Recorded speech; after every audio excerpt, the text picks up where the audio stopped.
Yes start. महोदय, यह बड़े गौरव और प्रसन्नता की बात है कि हिंदुस्तान में 10वां विश्व हिंदी सम्मेलन का आयोजन किया गया था, जिसमें लगभग 40 देशों के प्रतिनिधियों ने हिस्सा लिया था।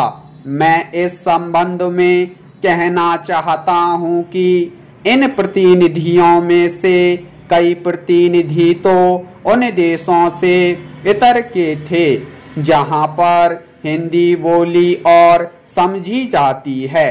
पैरा 10वें विश्व हिंदी सम्मेलन में वेनिस विश्वविद्यालय इटली की प्रोफेसर मार्का ने कहा कि भारत में उनकी शुरू से ही रुचि रही थी और इसलिए हिंदी सीखी थी। हिंदी एक वैश्विक पहुंच रखती है। साथ ही कहा कि दूसरी भाषाओं के चक्कर में अपनी मातृभाषा को भूले जाना ठीक नहीं है। चीन के प्रतिनिधि ने धारा प्रभाए हिंदी में अपनी बात रखते हुए कहा, हिंदी दुनिया की बड़ी भाषा है और इसका लगातार विकास हो रहा है। इस सम्मेलन में स्वीडन के एक प्रतिनिधि ने कहा था कि हिंदी बहुत समृद्ध भाषा है, लेकिन इसमें अन्य भाषाओं के समृद्ध शब्दों को समाहित करके और समृद्ध बनाना चाहिए।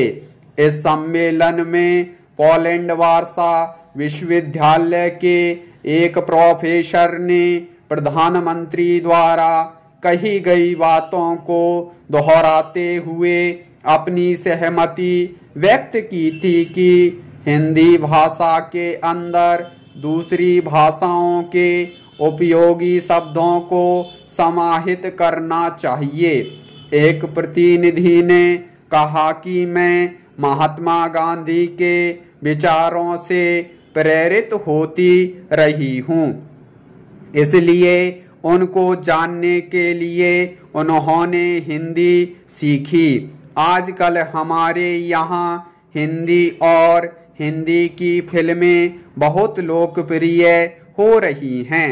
विश्व हिंदी सम्मेलन में विदेश नीति विषय पर एक समानांतर सत्र का आयोजन किया गया था, जिसमें विशेषज्ञों द्वारा जोर देते हुए कहा कि विदेश नीति में इसका अधिक से अधिक प्रयोग किया जाना चाहिए।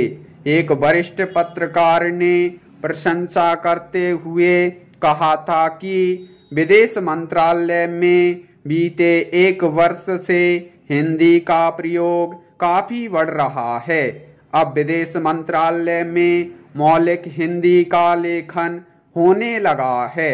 उन्होंने विदेश मंत्रालय की वेबसाइट पर मौलिक हिंदी लेखन को और बढ़ाने की आवश्यकता जताई और क्षेत्रीय भाषाओं में भी जानकारी उपलब्ध करवाने का सुझाव दिया।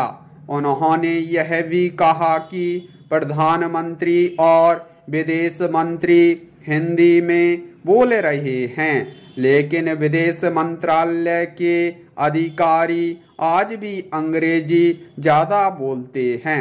Full stop.